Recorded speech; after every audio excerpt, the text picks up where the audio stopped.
Third phase के चुनावों में अब ज्यादा समय नहीं रह गया है, क्योंकि फर्स्ट 2 फेजेस कंप्लीट हो चुके हैं, थर्ड फेज सर पर है और पार्टीज अपनी तरफ से पूरी कोशिश कर रही हैं कि उनके जो जितने भी नुमाइंदे हैं वो इस बार जीत हासिल कर ले।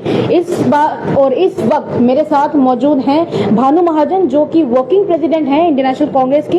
इनसे मैं बातचीत करूंगी और जो चुनावों में थर्ड फेज होने वाला है उसको लेकर क्या तैयारी है उसके बारे में बातचीत रहेगी। सबसे पहले तो आपका स्वागत है द अर्थ न्यूज में। Thank you so much sir. Ma'am, मैं तो पहले ये पूछूंगी कि तैयारी जो है वो किस तरह से चल रही है, क्योंकि कई तरह के इल्जामात लगाए गए हैं और उन इल्जामात में सबसे बड़ा इल्जाम तो आपका जिस पार्टी के साथ अलायंस है उन्होंने ही ये इल्जाम लगाया है और कहा है कि अगर कांग्रेस थोड़ा सा और जोर लगाए तो वो जीत जो है वो हासिल कर सकती है, पर उतने हिसाब से जीत के लिए कोशिश नहीं की जा रही है, जोर नहीं लगाया जा रहा है। नहीं, जोर पूरा लग रहा है। सारे कार्यकर्ता आप देख रहे हैं दिन रात। अभी भी आप लोगों ने मेरे ख्याल सुबह से 4 या 5 प्रेस कॉन्फ्रेंस प्रोग्राम्स आप लोगों ने भी कवर किया, आपका भी उसके लिए बहुत बहुत धन्यवाद। पूरे जोरों शोरों से जो है कांग्रेस पार्टी लगी हुई है, कार्यकर्ता लगे हुए हैं और कार्यकर्ताओं के साथ साथ लोग लगे हुए हैं। जिन लोगों ने 10 साल प्रताड़ना सहन की वो साथ देकर काम करवा रहे हैं। और अगर दूसरी तरफ हम देखें, भाजपा की हम बात करें, क्योंकि अब वो बार बार वो अपने स्मृति ईरानी या कोई जैसे भी कल भी बात कर रहे थे कि बड़े बड़े राज्यों के मुख्यमंत्री बुला के उन्होंने एक एक जिले में बिठाए हुए हैं। मेरा ये मानना है डियर कि जब जिसने काम किया हो उसको ये सब तामझाम और सेलिब्रिटीज और वैसे कैंपेनर्स बुलाने की आवश्यकता नहीं होती। लोग इनको कड़ा जवाब दे चुके हैं 2 फेजेस में। थर्ड फेज में पूरा देने की तैयारी है। बढ़ चढ़कर कार्यकर्ता बिल्कुल अपने फील्ड पे लगे हुए हैं। नंबर 1। नंबर 2, आपने कहा इल्जाम लगाया, इल्जाम नहीं है, I take it as a suggestion. राजनीति में वही हेल्दी पॉलिटिक्स है जो एक पॉजिटिव वे में दूसरे का सुझाव लिया जाए। उन्होंने बिल्कुल सही कहा कि कांग्रेस इस वक्त पूरे तरीके से जीत रही है, थोड़ा और जोर चंद सीटों पे लगाए तो जीतेगी। मैं इसका जो है I take it as a healthy politics में, इसको I take it as a good suggestion और बिल्कुल उस पर कार्यकर्ता उसी स्ट्रीमलाइन पे काम कर रहे हैं। मैम, हमने ओल्ड सिटी के लोगों से भी बातचीत की और ओल्ड सिटी के लोगों का ये कहना है कि कांग्रेस जब हार गई थी तब उसके बाद से उन्होंने उनके जितने भी कार्यकर्ता थे उन्होंने लोगों के बीच में दोबारा से जाना जरूरी नहीं समझा। कहीं ना कहीं उसको ये समझा गया कि हो सकता है कि एक हम डोगरी में कहते हैं ना कि चाका रहा, what we call it as hesitation रही, थोड़ा सा लोगों के बीच में जाने से कतराए और लोगों के बीच में जो इंटरेक्शंस उनको करनी चाहिए थी हार जाने के बावजूद उन्होंने वो बिल्कुल नहीं की। उस पर आपका क्या जवाब है? देखिए, लगातार मैं भी म्युनिसिपल काउंसलर रही, लगातार हमारे सारे नेतागण बिल्कुल सड़कों पर रहे। जहां जहां भाजपा की एंटी पीपल पॉलिसीज बनी, जहां जहां इन्होंने जम्मू वालों के साथ कुछ भी गलत किया वहां बढ़ चढ़कर प्रदर्शन कर रहे थे, लोगों के बीच में थे, लोगों के साथ खड़े थे। और चुनाव के टाइम पे ये जो दूसरी पार्टी के लोग होते हैं तो वो आरोप वो लगाते हैं, वो सब चलता है। लेकिन मुझे विश्वास है कि सारा मीडिया आप बंधुओं ने पूरा कवर किया, लोगों ने देखा कि कांग्रेस पार्टी का एक एक नेता बेटा बनके, भाई बनके सड़कों पर अपने लोगों के साथ खड़ा था और जिसका अब फायदा, जिसका आशीर्वाद लोग उनको वोट रूपी उसमें मतदान में अपना ये मत का दान करके उनको ये आशीर्वाद जरूर देंगे। अब मैं बात करूंगी पार्टी के द्वारा दिए गए मैंडेट्स के बारे में। सबको पता है कि रमन भल्ला एक बहुत बड़ा नाम है, लोगों का इस बार भी यही उम्मीद लगा के बैठना था और उनका ये कहना भी था कि इस बार अगर रमन भल्ला जी को मैंडेट दिया ही गया है तो फिर उनको जम्मू साउथ का क्यों दिया गया, बाहू का क्यों नहीं दिया गया, क्योंकि उन्होंने वहां पर पहले भी लोगों का काफी भला किया है। तो लोग वहां के जो है वो उनकी ये डिमांड थी कि कहीं ना कहीं बाहू का जो कैंडिडेचर था, मैंडेट था, वो उन्हें दिया जाना चाहिए था। क्या आपको लगता है कि इसकी वजह से वोट्स का घाटा पड़ सकता है? बिल्कुल भी नहीं। आप देखें, पिछले दिनों कांग्रेस पार्टी के ही उम्मीदवार रमन भल्ला जी थे जिन्होंने लोकसभा कंटेस्ट किया और लोकसभा में तो कितनी असेंबलीज आती हैं। जब एक नेता, जब एक लोकल लीडर इतना काम कर चुका होता है तो मुझे लगता है वो असेंबलीज के दायरे से बाहर जा चुका होता है। जब वो लोकसभा कंटेस्ट कर रहे हैं कि जिसमें एक एक लोकसभा में 8-8, 10-10 विधानसभाएं हैं, तो फिर वो जो है पब्लिक का लीडर हो चुका होता है, स्टेट का लीडर हो चुका चुका है, तो उसके लिए असेंबली नहीं, लोगों ने उसका काम देखा होता है, लोगों को उसके काम की समझ होती है, आजमाया हुआ नेता होता है। तो मुझे नहीं लगता कि इसमें वोटों में कोई भी फर्क पड़ेगा।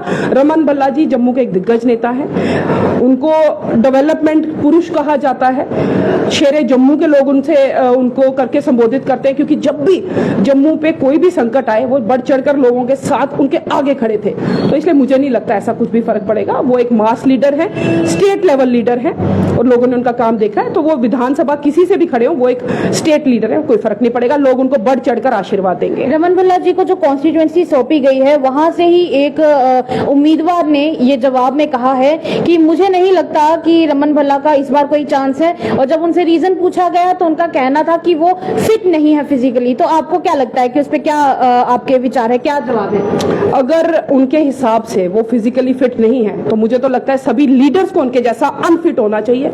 अगर एक इंसान उनके हिसाब से फिट नहीं है लेकिन फिर भी आज उसने जो कोरोना काल में काम किया वो किसी जम्मू वाले से, किसी कश्मीर वाले से छुपा हुआ नहीं है। एक आप मुझे कोई नाम बताएं जो कोविड में बीच सड़कों पर अपनी जान की बाजी लगाकर लोगों की सेवा कर रहा था, वो रमन भल्ला था। पर इसी तरह का तो एक कहीं ना कहीं बातचीत जो है, यही तो भाजपा भी कहती, भाजपा कहती है कि कोरोना काल के टाइम पे हम लोग जनता के बीच में रहे, हमने जनता की सेवा की है कोरोना काल में। जो मैं रिकॉल कर पा रही हूँ वो क्या कर रहे थे, वो सेवा नहीं कर रहे थे, वो उसमें भी अपनी मार्केटिंग स्ट्रेटजीज में जिसमें वो अच्छे हैं वो कर रहे थे। व्यापार की बात करें क्या? नहीं, मैं व्यापार की बात नहीं कर रही, मैं मार्केटिंग, जो पॉलिटिक्स में काम कम जो करता है वो मार्केटिंग प्रमोशनल एक्टिविटीज ज्यादा करता है।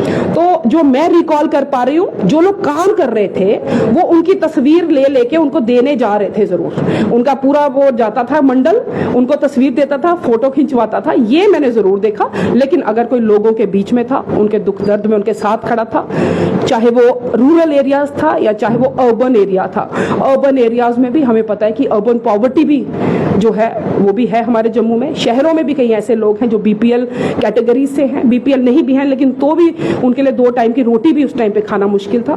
तो ऐसे टाइम पे जो भी नेता उनके साथ खड़ा रहा, अगर लोग उसको, वो भाजपा वाले उसको अनफिट कहते हैं, तो मैं कहती हूँ ऐसे अनफिट नेता ही अच्छे हैं भाई, जो कम से कम अपने लोगों की सेवा तो करते हैं, उनके बीच में तो रहते हैं। जाते जाते एक आखिरी सवाल रहेगा मेरा, जिस प्रकार से अभी सिनेरियो बना हुआ है, लोगों के कई तरह के मत अभी बने हुए हैं पार्टीज को लेके, कैंडिडेट्स को लेके, पर पार्टी के बारे में बात करेंगे तो कांग्रेस को लेके अक्सर लोग कहते हैं कि इन्होंने पिछले 70 सालों में ऐसा क्या ही कर लिया जो इस बार खास करके दिखा देंगे। उस पे आपका क्या जवाब रहेगा, और क्या कांग्रेस पर एक बार फिर से लोग भरोसा कर पाएंगे और इस बार कांग्रेस को जीत हासिल होगी?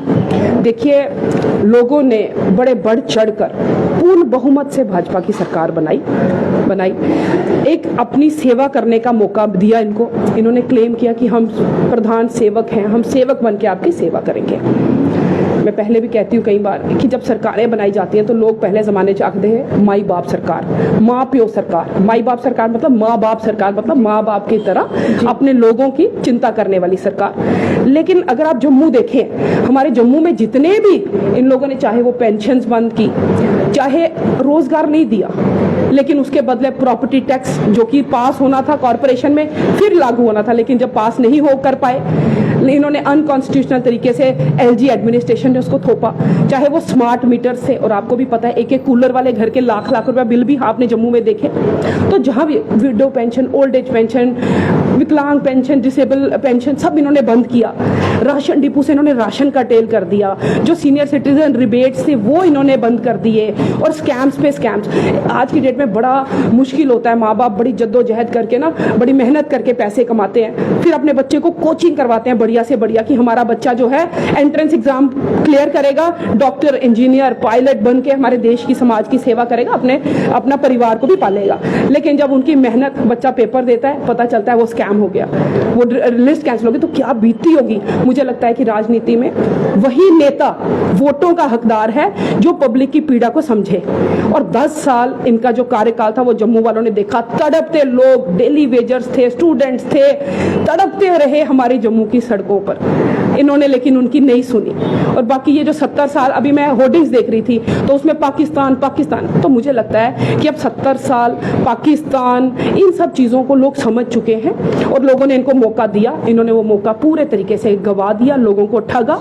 और अब जम्मू के लोग एक मत बना चुके हैं, जम्मू कश्मीर के लोग, और अब वो काम करने वाले नेताओं को जो बच्चा बन के, बेटा बन के, भाई बन के, नागरिक अच्छा बन के इनकी सेवा करेगा, वही चेहरे आगे आएंगे। कांग्रेस पार्टी बढ़ चढ़कर पूर्ण बहुमत से अपने अलायंस के साथ सरकार बनाएगी और फिर से लोगों की सेवा के लिए उतरेगी। बहुत बहुत धन्यवाद। ये थे मेरे साथ भानु महाजन, जिन्होंने साफ तौर पर ऐलान आज कर दिया है कि इस बार कांग्रेस की सरकार आएगी और कांग्रेस के नेता और कुछ नहीं बल्कि भाई बन के, बेटा बन के, पिता बन के लोगों के बीच में इस बार उतरे हैं और लोगों का प्यार भी उन्हें मिलेगा। आप बताइए, आप इस बार किसको वोट करना चाहते हैं? और जब भी आप वोट करें तो कैंडिडेट देखकर वोट करें, पार्टी देखकर वोट ना करें, क्योंकि वोट करना सिर्फ और सिर्फ आपका अधिकार ही नहीं बल्कि आपकी सबसे बड़ी जिम्मेदारी भी है। क्योंकि आप जब वोट करते हैं तब आप लोकतंत्र के लिए एक बड़ा स्टेप जो है वो उठाते हैं। अपनी राय हमारे कमेंट सेक्शन में रखिए। फिलहाल के लिए इतना ही। दीजिए साक्षी सानी को इजाजत। साक्षी सानी के साथ सेवाराम की रिपोर्ट,